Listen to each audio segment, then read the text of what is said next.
Okay, good morning, good afternoon, good evening, and welcome to BWTM Sports Gaming. We have a special show for you lined up tonight. My word, I'm so excited to have this. Normally we have Uncle James Ali Bashir on the show, but when we have him on the show, for the most part, we've had him, it's been through audio, but now we've got him through video. So we'll bring Uncle Bashir into the room and we're going to get talking. Uncle Bashir, how we doing? Everything's going good. It's so fantastic to see you on the camera. We have to bring the camera down just a touch more so we can see your face. Brilliant, beautiful. So how are We're we doing, trying to Uncle? get things adjusted here, if I Yep. can. Let me get some little twist and turn. And now, I think that, okay, I think for the most part, we're in there. See, Uncle, that's what I like. A trainer able to make adjustments. Mm-hmm. We're going to talk about a lot of trainers and a lot of adjustments that need to be made. So how have you been anyway? I'm doing okay. I'm doing okay. So we know it's no secret that you're in camp now of Vlad Sirenko, the final week of preparations before Vlad fights again in Ukraine. Yes, this is the final week. How's that been going? Everything is going smoothly so far, Yeah. Obviously, Yeah, no complaints, no complaints. the last time Vlad fought, he was a little bit out of shape. Not in the shape that he normally is in. You wasn't able to be in his corner, but now things are back to normal or the new normal. Can you give us an update on that? Yes, everything is going smoothly. Vlad Sirenko is listening to me. He seems to be cooperative. He's doing the things that I'm asking of him inside the gym. Of course, I can't get everything. That's what why training is an ongoing process. You can never get the all of the things, but if I can get 90% of the things, then I'm happy. We just have to go to the fight what we have, but there's still extensive work that has to be done before we break into the top 25 in the world. So, where would you say Vlad? If you were to give me a pie chart as to where Vlad Sirenko is now, where is he on a pie chart out of 100 as to where the finished article would be? I'd say he was like maybe in the top 40 guys in the world. Mm-hmm. Now I'm talking about a pie chart in terms of his development. I mean, the fighter's always going to say, I'm better than that. The fighter's always going to say that I'm ready right now. But it's up to the trained eye of those people who have been there for some time to make that assessment. You don't want to put them in and then fail, because it's so hard to bring a person back to square one after they fail. So I'm just slowing the gas pedal, just slowing it down. Just wait a minute. We're not quite there yet. There are some things that I still want to extract for Vlad Sirenko before we get to that top 25 in the world, because there's some pretty good guys at the top 25. Why are you saying this? Because we just saw Dubois not just 2 weeks ago. Well, Who had no, not you. As you know, that I brought Vlad Sirenko along very slowly. I have not put him in fights that I've had the opportunity to put him in. I've had calls from different parts of the world to put him in, and even though I think that he could beat some of the guys that they were asking about, I still didn't want to put him in, because it's just more than boxing. It's the mentality, it's the atmosphere, it's preparation for a lot of things.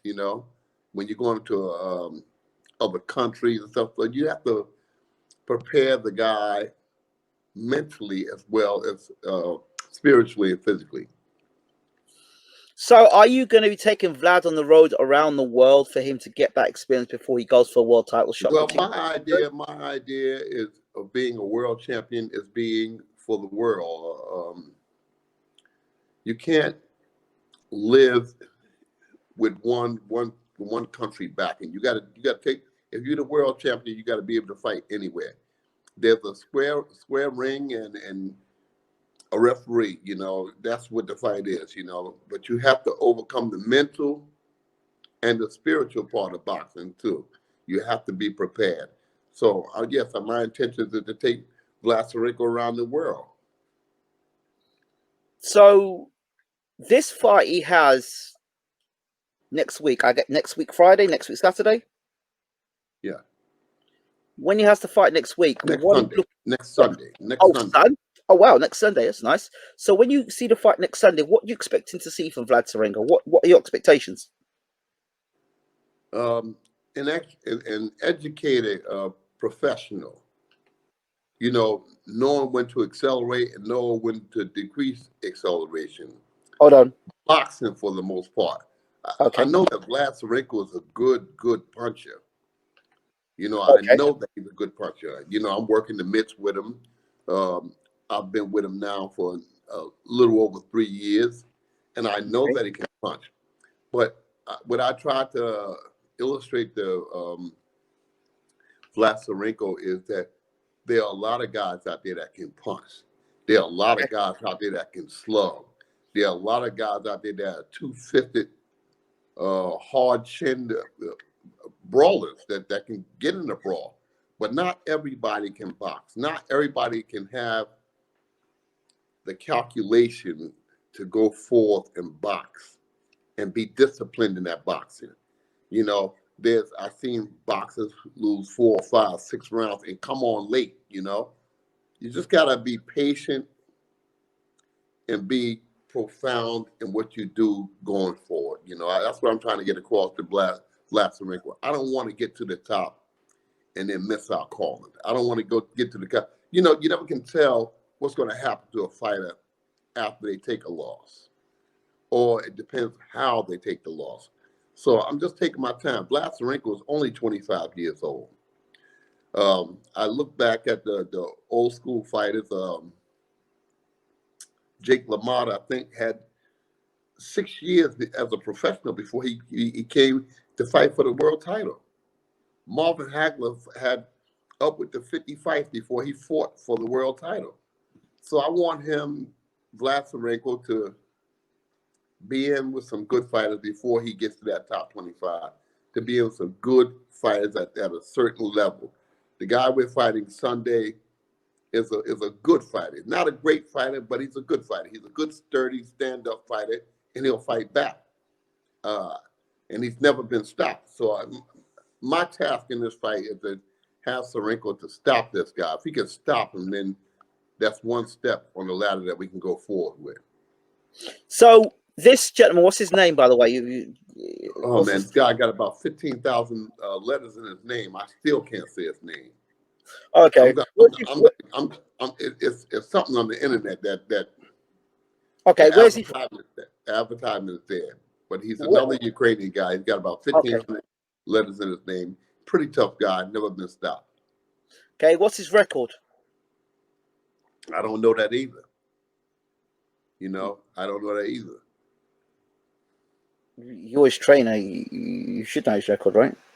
Yeah, but a trainer's job is just not going to the gym, hitting pads. It's a whole lot of stuff. A lot of things, I'll find out all this information inside the gym today.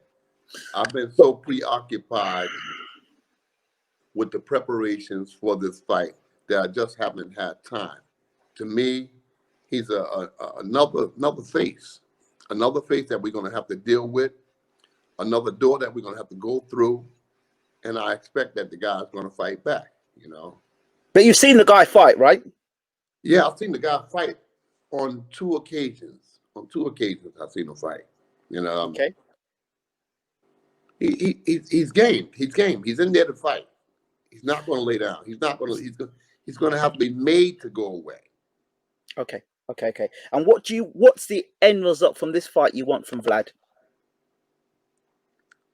I want him to show what we've been working on. Box. I want boxing. I don't want slugging. Everybody is a slugger. Everybody is so anxious to get in there and, with all of the fancy accessories of boxing that's in boxing. I want Vlad Sirenko to show patience. I want him to show good judgment and most of all, I want him to show the good jab that he has. The good jab. Not many fighters today are displaying the jab. They're throwing punches. Now I want Vlad Sirenko to show that he has a good jab. Okay, so we see the jab. We know he's a good left hook. Are we gonna see more of the right hand? Because it seems to me at times Vlad Sirenko is very good with a left hook. He seems a brilliant left hooker. But are we gonna see more of that right hand come into play in this fight? You know, with fighters, they favor what they favor. He hasn't thrown the right hand as much as he can, because I think that he's a good puncher with the right hand, by the way. But I've been trying to get him in the training camps to utilize the right hand. He favors the left hook, but I've been trying to get him to utilize the right hand. Not rushing him, but I implore him all of the time, use your right hand to do certain things with your right hand. I'm always telling him, use the right hand, use the right hand. And with time, he'll grow into it. He'll get tired of me pushing him to do it, and he'll do it. So instinctively. But there's like De La Hoya was a southpaw that was a right-handed puncher, but he was converted southpaw. Now the whole thing, he was a southpaw, he was orthodox.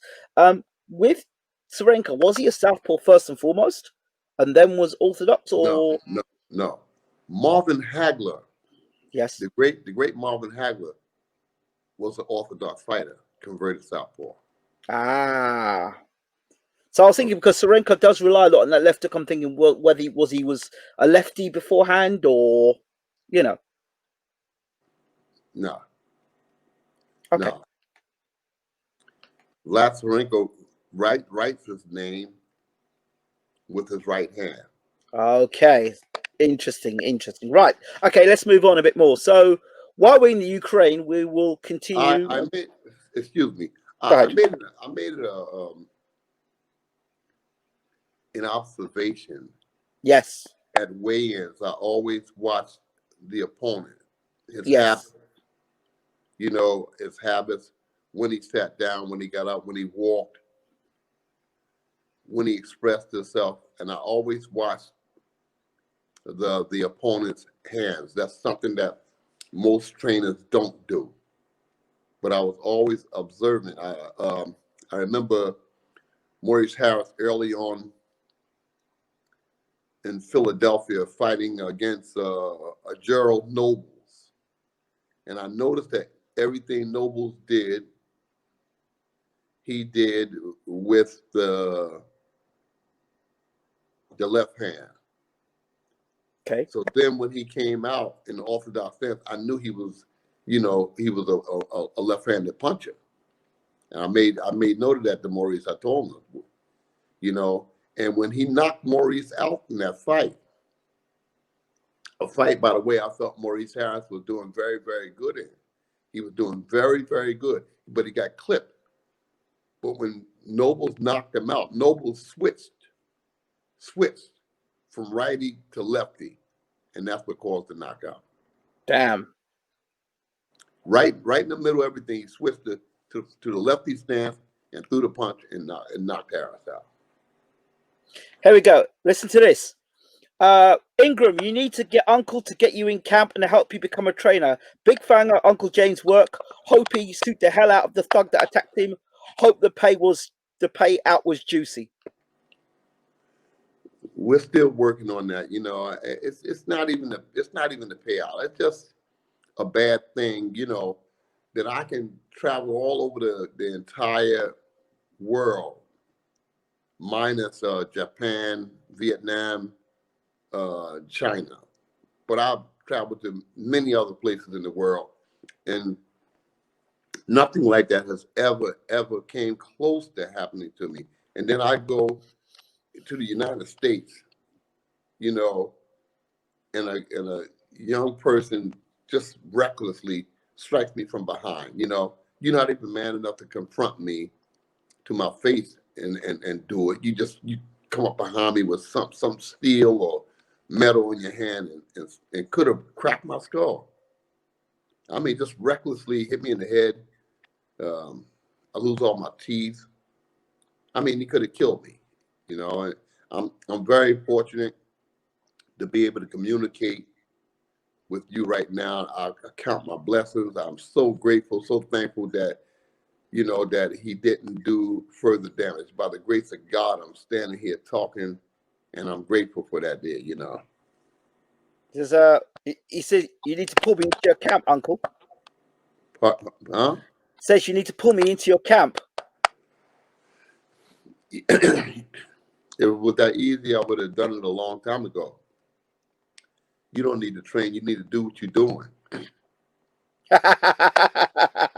You need to do what you need to grow you need to grow into doing what you're doing, because the broadcast world needs people to bring boxing to them on the most professional stage, you know, and you're doing a good job at it.